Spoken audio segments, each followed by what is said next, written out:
Guys, tau nggak? Indonesia baru aja teken kesepakatan gede banget sama Tiongkok. Ini bukan soal dagang biasa loh. Ini tentang kekayaan laut Indonesia. Jadi gini ceritanya. Indonesia dan Tiongkok baru aja resmi kolaborasi besar-besaran di bidang blue economy atau ekonomi biru. Bayangin, kerjasama ini ditandatangani langsung sama Pak Airlangga dan Menteri Perdagangan Tiongkok. Disaksikan langsung oleh Presiden Prabowo dan Xi Jinping. Ini bukan kesepakatan kaleng-kaleng ya, ini tentang memanfaatkan potensi laut kita secara maksimal, secara berkelanjutan, dan tentunya secara menguntungkan. Nah, sebelum kita bahas lebih lanjut, apa sih menurut kalian potensi terbesar ekonomi biru di Indonesia? Komen di bawah ya. Kesepakatan ini mencakup banyak sektor loh, mulai dari perikanan dan aquaculture, pariwisata bahari yang lagi naik daun, sampai pengembangan energi terbarukan dari laut, kayak tenaga angin dan gelombang. Bayangin deh, potensi energi terbarukan dari laut kita itu luar biasa. Ini bisa jadi solusi energi bersih yang ramah lingkungan dan menguntungkan secara ekonomi. Kalian lebih tertarik sektor mana nih? Perikanan, pariwisata, atau energi terbarukan? Komen ya pilihan kalian.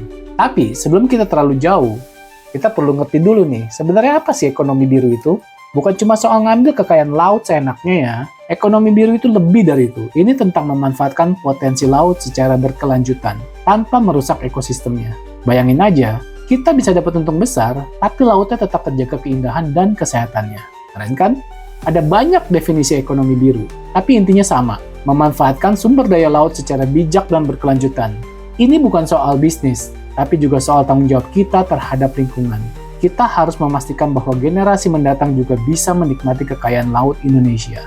Menurut kalian, apa pentingnya menjaga kelestarian laut dalam konteks ekonomi biru? Share pendapat kalian di kolom komentar.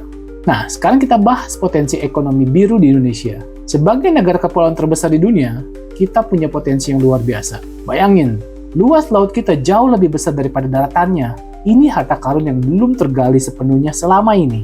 Sektor perikanan misalnya, masih banyak potensi yang bisa dikembangkan. Kita bisa meningkatkan nilai tambah produk perikanan, bukan cuma ekspor ikan mentah, tapi juga produk olahan yang bernilai lebih tinggi. Lalu ada pariwisata bahari yang lagi booming banget. Kita bisa kembangkan destinasi wisata bahari yang ramah lingkungan dan berkelanjutan.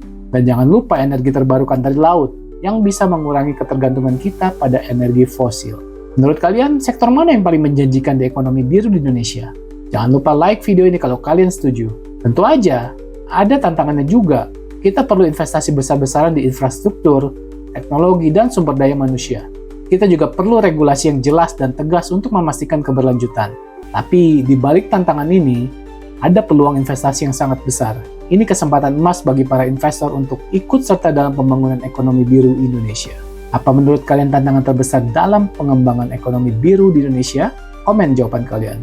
Jadi, kerjasama Indonesia-Tiongkok di bidang ekonomi biru ini adalah langkah besar untuk memanfaatkan potensi laut kita secara maksimal. Ini bukan cuma soal bisnis, tapi juga soal keberlanjutan dan tanggung jawab kita terhadap lingkungan. Dengan potensi yang luar biasa dan kerjasama yang strategis, ekonomi biru Indonesia bisa menjadi mesin penggerak pertumbuhan ekonomi yang berkelanjutan. Jangan lupa like, share, dan subscribe channel ini untuk mendapatkan update menarik lainnya seputar investasi dan ekonomi. Sampai jumpa di video selanjutnya.